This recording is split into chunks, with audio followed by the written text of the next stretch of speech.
नमस्कार विद्यार्थी मित्रांनो. तर आज आपण बघणार आहोत जी आपली पचन संस्था आहे ना तिची डायजेस्टिव्ह सिस्टम आपली आकृती जी आहे ती आकृती बघूया. बघा, आपल्या डायजेस्टिव्ह सिस्टमची सुरुवात कुठून होते? मुखातून होते.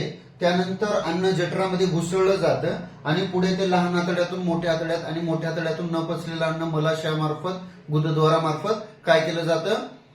शरीराच्या बाहेर टाकलं जातं. बरोबर आहे. तर बघा, हे आहे मुख आणि हा जो भाग दिसतोय हा काय आहे? स्वरयंत्र आहे. हा जो पूर्ण भाग दिसतोय हा आहे जठर. बघा, याच्याच खाली मी हा जो भाग दाखवलेला आहे तो असा कारल्यासारख्या दिसणारा आकारात स्वादुपिंडचा भाग आहे, म्हणजे ज्यामध्ये स्वादू रस जमा होतो. आणि हा जो भाग दिसतोय हा आहे लहान आतड्याचा. आणि हे जे भोवतालचा जो भाग दिसतोय हे मोठ्या स्वरूपात हा आहे मोठ्या आतड्याचा भाग. आणि इथला जो भाग दिसतोय हा आहे मलाशयाचा भाग, म्हणजे या ठिकाणी मलाशय जमा होतं आणि नंतर ते काय होतं? या ठिकाणी म्हणजे गुदद्वारामार्फत शरीराबाहेर टाकलं जातं. आणि बघा, या ठिकाणी एक छोटीशी हे दिसते तुम्हाला, ती आहे अपेंडिक्स.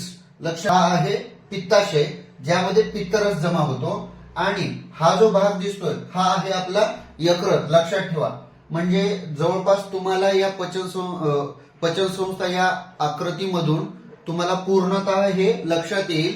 आणि आकृती सोप्यात सोप्या पद्धतीने समजून घ्या आणि हिला जास्तीत जास्त वेळेस स्वतः काढून स्वतः नावं वगैरे देऊन समजून घेण्याचा प्रयत्न करा, म्हणजे तुम्हाला कमी वेळेमध्ये जास्तीत जास्त आउटपुट मिळेल याच्यामधून. आलं लक्षात? जर आपला व्हिडिओ आवडला असेल तर आपल्या व्हिडिओला लाईक, कमेंट आणि सबस्क्राईब करून शेअर करत चला. धन्यवाद.